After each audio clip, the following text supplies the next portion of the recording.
YTN 라디오 생생경제.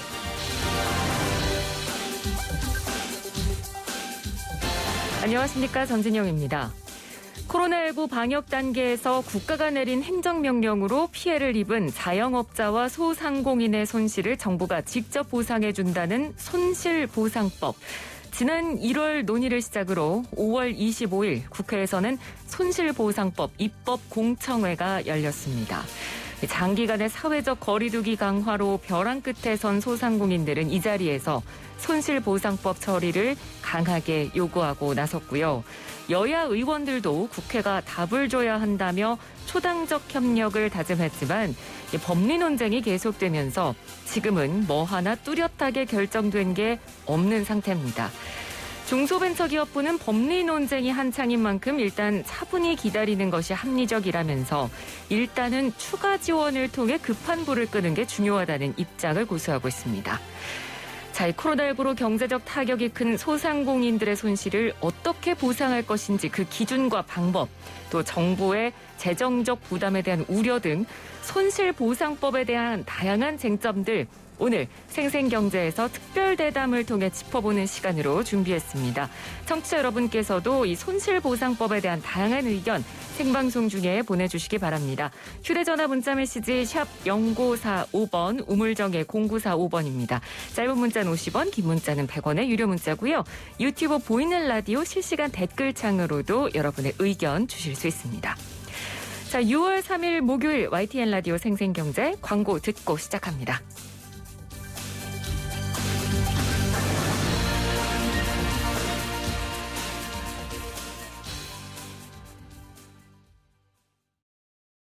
최적의 입지에 공장을 세우는 꿈, 산업단지가 경제의 원동력이 되는 꿈. 우리는 당신의 꿈을 실현합니다. 산업단지.com. 개발, 분양, 마케팅까지 산업단지의 성공을 이끌다. 산업단지.com.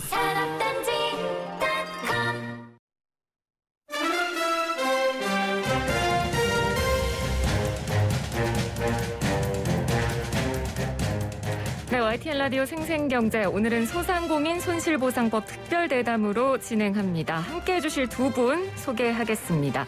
국회 산업통상자원 중소벤처기업의 소속 더불어민주당 이동주 의원, 그리고 남서울대학교 유통마케팅학과의 최재섭 교수 두 분 나와 계십니다. 어서 오십시오. 네, 안녕하십니까? 네, 안녕하십니까? 네, 반갑습니다. 자, 먼저 이 손실보상법, 아마 청취자 여러분께서도 뉴스를 통해서 많이 이미 접하셨겠습니다만 저희가 오늘 특별대담을 준비한 만큼 이 손실보상법에 대한 의미를 저희가 좀 확실히 좀 짚어보고 본격적으로 좀 대담을 이어가도록 하겠습니다. 먼저 이동주 의원님께서 이 손실보상법 발의 배경 그리고 취지를 좀 간단히 설명해 주시면 좋을 것 같습니다. 네, 손실보상법은 말 그대로 코로나19 팬데믹 피해로 공공의 우리 방역을 위해서 정부가 영업 제한이라든가 영업 금지라든가 이런 고위험 시설에 대해서 행정 조치를 내렸습니다. 네. 그 행정 명령을 받았던 업종들에 대해서 제 기억으로는 작년에 3월 달서부터 아마 대구에서 부분적으로 1차 유행이 있었고 2차 유행은 8월 달 서울을 중심으로 해서 수도권에서 광범위하게 퍼졌죠. 네. 그때부터 아마 이런 행정명령이 본격적으로 내려지게 됐습니다. 그래서 그 8월 이후로 연말에 3차 대유행이 시작된 동안까지 해서 오랜 기간 동안 한 6개월 이상 행정명령을 받았던 업종에 대해서 발생하는 실제 피해에 대한 적절한 보상을 해주자. 네. 그것은 우리 국민분들도 알고 계시지만 우리 대한민국 헌법에는 이런 공공의 안전과 필요에 의해서 재산권을 제한했을 때는 국가가 법령에 의해서 적절한 손실을 보상해야 된다라는 헌법 조항이 있습니다. 네. 그래서 당연히 정부의 방역 명령에 동참했던 그 제한과 금지 업종의 소상공인들에게는 실제 피해에 비례한 보상을 해주기 위한 근거 법령을 만들기 위해서 법안을 좀 발의를 하게 됐습니다. 네, 말씀해 주신 걸 좀 정리를 해보자면 이 코로나19 방역 기간 동안 정부의 행정명령으로 금전적인 손실을 입은 소상공인이나 자영업자들을 대상으로 그 부분에 대해서 정부가 경제적인 보상을 해주자는 그런 내용을 담고 있는 겁니다. 자, 얼마 전에 그래서 이 법과 관련해서 입법청문회가 있었습니다. 최재섭 교수님께서도 청문회 현장에 계셨었죠? 네, 그랬습니다. 네, 현장에 계셨었으니까요. 네. 다들 뭐 보도를 통해서 현장 분위기를 보긴 했지만 일단 참석하셨으니까 현장 분위기가 어땠었는지 좀 이야기를 해주신다면요. 그 입법청문회 회의장이요? 네네. 제가 여태까지 여러 사안들을 가지고 국회에서 논의하는 것들을 많이 봤는데 예. 여야를 떠나서 모든 정치권 의원들이 이구동성으로 말씀하시는 걸 처음 봤어요. 네. 그리고 그분들의 의견들은 대부분 이 중소 자영업자들, 소상공인 자영업자들에게 실질적인 보상을 해줘야 된다라고 하는 것이 일치된 의견이었고, 네. 다만 이제 정부의 의견은 뭐 재정 건전성의 문제라든지 형평의 문제라든지 이것 때문에 조금 난색을 표하는 그런 상황이었습니다. 네. 자, 그러면 지금 이 소상공인들의 상황이 코로나19 이후에 얼마나 지금 어려운 상황에 처해져 있는지 혹시 교수님께서 파악하고 계신 통계나 조사 관련 부분이 좀 있으실까요? 네, 사실은 이런 그 조사 결과는 정부나 어떤 그 공공기관에서 생산해내는 것이 바람직한데 네. 제가 이렇게 찾다 보니까 가장 피부에 와닿는 통계조사치가 전국 자영업자 비대위에서 만든 그 데이터가 가장 최근에 가장 정확한 것 같아요. 예. 이 데이터의 내용을 보면 크게 세 가지로 요약할 수 있습니다. 코로나19 1년 지나면서 자영업자들은 매출의 대폭적인 감소, 부채의 증가, 그리고 폐업 위기 이 세 가지로 요약할 수 있는데 제가 조금 자세하게 설명을 드리면 네. 전국 응답자 중에서 95.6%가 매출 줄었다라고 얘기를 하고요. 평균적으로 봤을 때는 53.1%가 줄었다고 하니까 반토막이 났다고 얘기를 하는 거고. 네.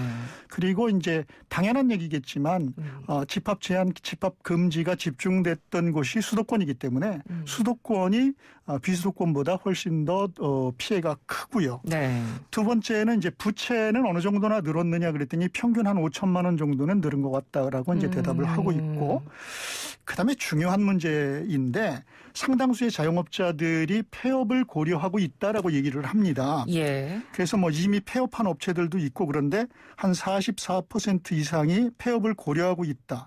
뭐 1개월, 2개월, 6개월 이렇게 얘기를 하고 있는데 네. 이거는 이해를 좀 하셔야 될 부분인 것이 네. 자영업자들이 오늘 폐업하고 싶다 그래서 내일부터 문 딱 닫고 들어갈 수가 없어요. 그렇죠. 왜냐하면 계약해 놓은 것도 있고 뭐 여러 가지 문제들, 인력 문제도 있고 뭐 이러기 때문에 네. 폐업을 하고 싶어도 폐업을 못하고 있다고 얘기를 이해하는 게 좋겠고 결국은 많은 자영업자들이 폐업을 대기하고 있다라고 생각하시면 될 것 같습니다. 네. 그러니까 2년이라고 하는 상가 임대 기간을 채우지 않으면 자기들이 부담해야 되는 경제적인 비용, 네. 그다음에 시설 뭐 이런 부분들의 매몰 비용으로 발생하는 게 있어요. 그러니까 그런 것들 때문에 그냥 울며 겨자 먹기로 하는 것이다 이렇게 이제 생각이 들어지고 하나 더 이제 첨언할 부분은 예. 상황이 상황이 이렇게 되다 보니까 우리나라의 자영업이나 중소영세상인들이 기여하고 있는 것 중에 하나가 고용 창출입니다. 그렇죠. 코로나 이전에 우리나라 자영업자들이 평균 4명 이상을 고용을 했었습니다. 그리고 코로나 1년 됐습니다. 지금 어떻게 됐냐면 2.1명으로 절반으로 감소했습니다. 네. 그러니까 이 수치 하나하나들이 지금 자영업자들이 처하고 있는 어려운 현실을 웅변해 주는 것이다라고 보시면 될 것 같아요. 네. 지금 자영업자들의 상황을 교수님께서 쭉 이야기를 해 주셨습니다. 폐업을 대기하고 있다라는 말이 굉장히 좀 안타깝게 저도 와닿는 것 같은데요. 자, 그럼 의원님, 본격적으로 이제 손실보상법에 대해서 저희가 좀 구체적으로 알아보도록 하겠습니다. 이 손실보상법의 법안 내용을 저희가 좀 면면을 살펴볼 텐데 언제부터 언제까지, 그러니까 그 손실을 보상하는 기간은 어떻게 잡고 있나요? 네, 지금 국회에 관련 상임위에 올라와 있는 법안이 근 30개 가깝게 나와 있습니다. 예. 그러다 보니까 법안마다 사실은 그 손실 보상 해당하는 기간을 명시한 법도 있고 아예 기간을 명시하지 않은 법들도 있습니다. 그래서 그런 부분들을 다 논의해 가고 있는 중인데요. 네. 근데 대체적으로 저희들이 이제 여야 의견을 모으고 있는 것은 손실 보상과 관련돼서 코로나 피해를 방지하기 위해서 행정명령이 됐던 시점에서부터 네. 시작해야 되는 거 아니냐. 이런 부분에 그러니까 요즘 흔히 얘기하는 소급 적용이라는 거 작년에 8월서부터 예를 들면 잡는다고 하면 소급 적용하는 부분에 대해서까지도 폭넓게 공감대는 있습니다. 네. 다만 이제 정부에서는 소급 적용과 관련된 부분에 이견이 좀 있는데 네. 그거는 이미 지난 2차, 3차, 4차 세희망 자금, 버팀목 자금, 버팀목 플러스 자금을 통해서 충분히 그 피해 업종에 대해서 피해 지원이라고 하는 형식으로 보상이 아니라 지원이라는 형식으로 많게는 1,000만 원 가까이가 나갔다. 그렇기 때문에 소급 적용을 하게 될 경우에는 그런 중복성에 대한 시비가 또 생길 수도 있다라는 네. 여러 가지 의견들이 좀 존재를 합니다. 현실적으로. 맞습니다. 네, 그런 부분들에 대해서는 저희가 충분히 감안해서 국회 안에서 지금 논의를 하고 제가 생각하기에는 근데 앞에서도 이 손실보상법이 계속 주요하게 사회적 의제가 된 거는 그런 피해 지원은 말 그대로 정부의 예산에 맞춰서 주려고 하는 대상의 매출 규모나 사업종 규모에 맞춰갖고 일방적으로 솔직히 줬습니다. 100만 원이면 200만 원, 300만 원, 500만 원씩이요. 어떤 네. 구간별로요. 그러다 보니까 사실 실질적 손해를 따져갖고 준 게 아니기 때문에 대부분의 여론은 부족한 부분이 많았다. 그래서 이제 손실보상법을 통해서 부족한 부분에 대해서 적절하게 더 보상해 주는 것이 맞다라는 의미가 있습니다. 그래서 네. 소급 적용과 관련된 부분에 있어서 그러한 방향 속에서 국회 안에 의견들을 좀 모아가고 있다. 정부도 설득하고 있다. 이렇게 말씀드리겠습니다. 네. 그러니까 법안 안에 뭐 정확하게 날짜를 딱 잡아서 언제부터 언제까지가 네. 대상이고 대상은 구체적으로 어떤 업종에만 해당한다. 딱 이렇게 법안에 담기는 물론 어려운 지금 상황이지만 의원님께서 그럼 보시기에는 적용 기간을 어느 정도로 두는 게 가장 적합하다고 생각하십니까? 네. 저는 뭐 결론적으로 말씀드리면 행정명령이 본격화됐던 2차 대유행이 시작됐던 8월 달부터 지난해 8월이요. 예, 합리적이지 않을까 생각됩니다. 예. 지금 아나운서께서 말씀하셨던 것처럼 법령 안에는 그렇게 시기를 규정하기는 쉽지 않을 것 같고요. 네. 예, 법령에는 손실 보상의 취지나 어떤 방향 정도 담고 그다음에 이것을 집행하는 기구 정도를 만드는 손실배상 시민위원회라든가 이 정도를 만들고 구체적인 그런 시기 규정이라든가 소급 여부라든가 이런 거는 시행령을 통해서 해결하는 게 더 탄력적이고 운영할 수 있는 묘가 생기지 않을까 싶습니다. 교수님께서는 어떻게 생각하세요? 네, 의원님께서 자세히 설명하셨는데요. 예. 우리가 하나 조금 짚고 넘어가야 될 부분들이 지난번에 입법청문회 할 때도 첨예하게 문제가 됐던 것이 소급 적용이라고 하는 용어였습니다. 맞습니다. 그런데 피해를 보상한다고 하는 것은 그 피해가 발생한 것들을 보상하는 거예요. 예. 제가 자료를 보니까 정부 당국에서 방역을 위해서 특정한 또는 일부의 업종에 대해서 집합 제한, 집합 금지를 내리기 시작한 것, 사회적 거리두기 같은 거는 2020년 3월 21일부터입니다. 네. 그리고 그 이후로 지금까지 2021년 6월 3일까지 계속해서 강약의 차이는 있으나 반복적이고 지속적으로 제한과 금지가 이루어졌어요. 네. 그렇다라고 한다면 이 손실을 보상하는 것은 정부 조치에 의해서 집합 제한과 금지가 적용된 모든 기간을 포괄해야 된다고 생각을 합니다. 예. 이걸 자꾸 소급 적용 해놓으니까 이게 무슨 뭐 어떤 특별한 뭐 특혜가 있는 법인 것처럼 그렇게 이해를 하는데 발생한 손실에 대해서 보상하는 것이라고 명시를 하면 될 것 같아요. 아, 그렇군요. 그 소급 적용이라는 단어 때문에 지금 이 손실보상법이 계속해서 지금 이야기가 되고 있는 거고요. 두 분께서도 지금 소급 적용에 대한 단어를 써주셨기 때문에 관련 내용은 저희가 좀 뒤에서 조금 더 구체적으로 좀 이야기를 더 나눠보도록 하겠습니다. 네. 자, 그러면 이 손실보상법 관련해서 업종 부분도 좀 궁금한데 업종을 그럼 어떻게 해서 지급하게 되는 건가요? 업종에 대해서 좀 나눠지나요, 의원님? 네, 그거는 저희가 크게 업종 표준산업 분류표에 근거한 업종으로 따지기 이전에 네. 아까 얘기했던 대로 큰 대원칙은 행정명령의 대상이 되었던 집합금지나 집합제한 업종들은 일단 포괄해야겠죠. 그런데 대부분 집합금지 업종 같은 경우는 잘 알려졌던 것처럼 유흥업소 6종의 업종들이 많이 들어가 있습니다. 그래서 예.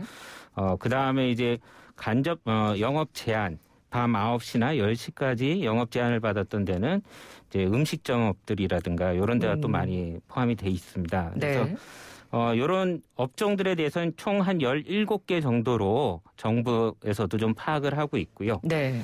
이 부분과 관련돼서는 대상은 비교적 명확하게 좀 합의를 할 수 있는데 문제는 이렇게 직접적으로 행정명령을 받은 데 말고도 저희가 거리두기라든가 아니면 이동을 제한하거나 그러니까 이런 사회적 거리두기 때문에 피해를 받은 여행이나 숙박이나 이런 네. 업종들이 있습니다. 예, 그런 부분이 좀 그쪽 여행이나 말씀해 주신 여행업이나 결혼식 쪽이나 돌잔치 그렇죠. 이런 쪽 네. 업체들이 또 반발이 있을 것 같아요. 네네. 그래서 예. 근데 이게 이제 법과 관련된 부분에서는 인과관계를 따질 수밖에 없기 때문에 네. 정부의 책임 하에 행정명령을 통해서 받은 손실이냐 아니냐로 구분하게 되면 방금 말씀하셨던 것처럼 여행업이라든가 컨벤션, 웨딩홀이라든가 숙박업소 같은 데는 제가 보기에는 직접적 손실보다는 네. 어떤 간접적인 피해 업종으로 좀 봐야 되지 않을까. 그래서 사실 여기는 손실보상이라고 하는 것보다는 피해 지원이라는 차원에서 좀 더 지원을 하는 게 맞지 않을까 하는 의견을 좀 드립니다. 네, 그러니까 손실보상과 피해 지원을 좀 나눠서 생각해야 된다는 말씀을 해주신 것 같습니다. 교수님께서는 어떻게 생각하십니까? 네, 크게 다른 의견은 아닙니다. 네. 일단 정부의 조치가 직접 적용된 업종들은 손실보상해 주는 게 맞고요. 예. 그리고 이제 피해가 간접 피해라고 할 수 없죠. 연관되어서 피해가 발생을 했는데 명백하게 정부 조치에 의한 것이 아닌 경우에는 지금 의원님 말씀하신 것처럼 지원을 고려하는 것이 좋고 네. 다만 입법 기술이라고 하는 것이 있으니까 의회에서 국회에서 잘 논의하셔서 되도록이면 좀 많이 포괄될 수 있도록 포함될 수 있도록 그렇게 했으면 하는 생각을 가지고 있습니다. 네. 이 범위를 두고도 사실 이야기가 굉장히 많이 나오고 있고 그래서 손실보상법 말고도 뭔가 좀 다른 여러 가지 방법이나 수단들을 고려해봐야 된다라는 여러 가지 조언이나 제언들도 많이 나오고 있는데 그 가운데 하나로 우리 의원님께서 제시해 주신 그 한국형 PPP 관련된 내용을 제가 굉장히 좀 인상적으로 봤거든요. 네. 이 내용을 좀 설명을 좀 부탁드리겠습니다. 네네. 이건 미국에서 이미 작년 2번에 걸쳐서 실시하고 있는 제도로 알고 있습니다. 네. 그래서 선 지원 후 정산 방식의 어떤 긴급 자금 대출입니다. 그래서 저희 대한민국 경우에는 예를 들면 아까 직접적인 피해 업체가 아닌 여행이나 레저업이라든가 이런 연관돼서 발생한 피해를 입었던 대상으로 네. 만일 예를 들면 한 5천만 원을 긴급자금을 대출해 줬을 때 초저금리로요. 이거는 협의해야 될 부분이지만 초저금리를 얼마나 두느냐. 근데 저는 한 1%로 뒀으면 좋겠습니다만. 1%요. 예. 근데 5천만 원을 빌려줬을 때 거기에 한 50%면 2,500만 원 정도를 그 업체에서 고용 유지를 위해서 쓰였다거나 혹은 이제 임대료로 이런 고정 비용으로 쓰였다면 그게 확인이 된다면 네. 2,500만 원 소요 비용에 대해서는 탕감해주는 이런 정책입니다. 그러니까 어떻게 보면 적정하게 현금 지원이 아닌 대출임에도 불구하고 현금 지원의 성격을 갖는 선지원 후 정산하는 방식의 네. 한국형 PPP 제도를 둔다면은 아까 얘기했던 대로 직접적인 영업 손실 보상 대상이 아닌 이런 피해 업종에 대해서 폭넓게 지원해 줄 수 있지 않을까, 그리고 맞춤형으로 지원해 줄 수 있지 않을까, 이런 생각이 듭니다. 네. 그러니까 뭐 여행업이나 뭐 이런 결혼식 업체나 돌잔치 이벤트 업체 같은 경우도 그러니까 사실 피해가 컸는데 직접적인 집합금지 대상이 아니어서 만약에 상대적으로 보상을 덜 받게 된다거나 손실보상법에서 제외된다 그러면 상당히 반발이 클 수밖에 없을 테고, 그래서 그런 부분에 대한 어떤 보완의 일환으로 방금 이제 의원님께서 이런 방법도 좀 고려해 볼 만하다라고 얘기를 해주신 건데요. 교수님께서는 어떻게 생각하십니까?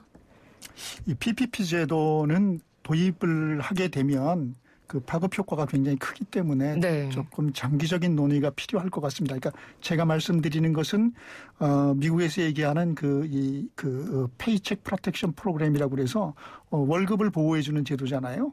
그런 거기 때문에 재원 문제나 뭐 여러 가지 문제 때문에 요거는 국회나 뭐 정부기관에서 조금 더 장기적으로 논의해야 될 필요가 있을 것 같아요. 그러니까 이런 요즘 같은 재난 상황들이 앞으로도 지속적으로 반복된다라고 가정하면 그렇습니다. 준비는 해야 되되 신중해야 될 것 같다는 생각이 들고요. 예. 그다음에 이제 초저금리 대출이나 뭐 선대출 후 정산 뭐 이런 문제들은 제가 이거는 그냥 그 SNS 상에서 이제 본 건데 유럽에 그 진출한 우리 교민이 네. 그 헝가리에서 그 체험한 것을 갖다 올려놨는데 지금 의원님 말씀하신 것처럼 일부는 갚고 일부는 유예해주는 이런 제도들이 있더라고요. 그래서 네.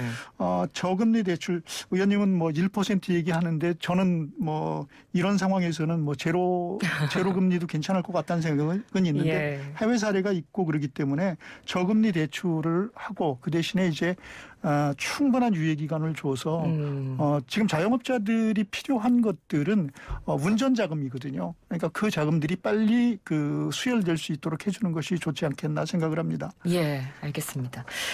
자, 그러면 이 손실의 몇 %를 지급할 거냐, 이 부분도 지금 관건입니다.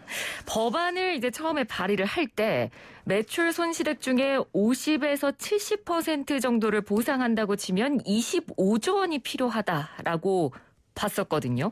자, 그럼 여기서 두 분은 손실액의 몇 % 정도가 이제 적절한 수준의 지급이라고 보시는지 이 부분에 대해서도 두 분의 의견을 좀 들어보도록 하겠습니다. 먼저 이동주 의원님. 네, 그 손실 감소율에 대해 계산하는 방식은 이제 저희 당의 민병덕 의원님을 비롯해서 몇몇 분들이 내주신 안인데요. 네. 저는 제가 낸 법안은 영업이익률에 근거해 갖고 영업이익률에 근거해서 실질적 영업이익 감소분에 지원해 주는 걸로 좀 구상을 했는데요. 왜 그러냐면 매출 손실액이라고 하더라도 각 사업장마다의 영업이익률에 따라 편차가 발생합니다. 예를 들면 고부가 가치의 상품을 판다든가 아니면은 임대료라든가 이런 종사자의 숫자라든가 이런 것들 고정 비용들이 서로 다릅니다. 네. 그렇기 때문에 매출 감소는 똑같이 발생하더라도 실제 영업이익 감소는 서로 다를 수 있기 때문에 그렇죠. 예, 저는 영업이익률 계산을 좀 하는 게 적절하지 않을까 생각 들고요. 그런 식으로 제가 생각했을 때 저는 구체적으로는 아니지만 대략 148만 개 사업장에 카드 데이터를 근거로 해갖고 파악을 해봤습니다. 근데 2020년도 작년 한 해 2019년도 전년도에 비해서 한 21조 9천억 원의 영업이익 손실이 발생했습니다. 그리고 거기서 정부가 작년 한 해 동안 대략 영업금지나 제한업종에 해당되는 데에 한 14조 원의 현금을 지원해줬기 때문에 이것을 빼면 한 8조 원 가량 정도가 차익이 생깁니다. 그 8조 원 가량 정도를 실제 손실 보상 금액으로 추정을 해봤습니다. 그래서 이게 대충 이제 보면 손실의 한 30-40% 정도 되는데요. 좀 더 높여서 50-60% 정도까지 올린다. 상향 조정한다고 해도 저는 대략 10조에서 12조 원 정도 들지 않을까 생각을 하고 있습니다. 네, 그러니까 영업이익률을 중요하게 살펴봐야 된다고 말씀을 해주셨고 이런 부분을 고려했을 때 뭐 손실 한 50-60% 정도가 적절한 수준인 것 같다라고 이야기를 해주셨습니다. 교수님께서는 어떻게 보세요? 예, 저도 뭐 생각은 비슷한데 먼저 이제 매출을 기준으로 할 거냐 영업이익을 기준으로 할 거냐 하는 부분인데요. 지금 말씀하신 것처럼 영업이익을 기준으로 한다고 하더라도 거기에 매출 원가라든지 관리비, 판매비 뭐 이런 부분들은 당장 줄어드는 비용들이 아니기 때문에 고정지출 비용이죠. 눈에 드러나는 영업이익 손실분보다 자영업자들이 부담해야 되는 부담분은 훨씬 더 클 수 있습니다. 그래서 그런 부분들을 감안했을 때 지금 의원님께서 말씀하시는 것처럼 이 영업이익 손실분이 뭐 한 21조, 22조 정도 되고 거기서 기 지원한 걸 빼면 이렇게 된다. 그래서 그런 산술적인 개념은 아닌 것 같아요. 그래서 제가 볼 때는 영업이익을 기준으로 한다고 하든 매출액을 기준으로 한다고 하든 나름대로 다 타당성은 있는데 영업이익을 기준으로 한다라고 하면 제가 생각할 때는 이 어떤 그 고정 비용들 매출 원가 자체는 뭐 이렇게 얼마 들어가는 게 아니고 인건비라든지 뭐 여러 가지 그 고정 비용들이 들어가기 때문에 저는 80% 이상 뭐 보상을 해주는 것이 그나마 적정한 것이 아닌가 이렇게 생각을 합니다. 네, 알겠습니다. 자, 그리고 저는 이 부분도 궁금해요. 그러니까 정확하게 피해 산출을 어떻게 하나? 이 부분도 궁금하거든요. 그러니까 법이 마련되는 건 좋은데 구체적으로 자영업자들이 얼마만큼의 피해를 입었는지 그 계산을 어떻게 다 하나? 이 부분도 좀 궁금한데요. 이 부분은 어떻게 해결할 수 있는지 의원님께서 좀 의견을 주신다면요. 네. 사실 이 부분에 대한 데이터를 확보하는 게 관건이 될 것 같습니다. 그래서 대충 저희들이 이제 지금까지 수치로 얘기한 거는 이제 부가세 신고라든가 아니면 저 같은 경우는 이제 그런 신용카드사들의 도움을 좀 받았던 건데요. 이제 만일 손실보상법이 마련이 된다면 국세청에 신고된 그 사업소득자 신고들 종합소득세 신고에 대해서 살펴봐야 되겠죠. 그러면 각 사업장마다 사업주가 소득 신고와 비용에 대한 영업 비용에 대한 신고가 한꺼번에 이루어질 겁니다. 그러면 이제 그걸 근거로 해서 19년도 대비 20년도에 매출과 영업 이익이 얼마나 감소됐고 영업 비용은 또 얼마나 감소를 했느냐 이런 데이터들을 갖고 신청하는 우리 영업 제한이나 대상이 되는 자영업자들이 신청을 하게 되면 저는 이제 최근에는 중기부가 국세청에 협조를 구해갖고 버팀목 플러스 자금을 포함해서요.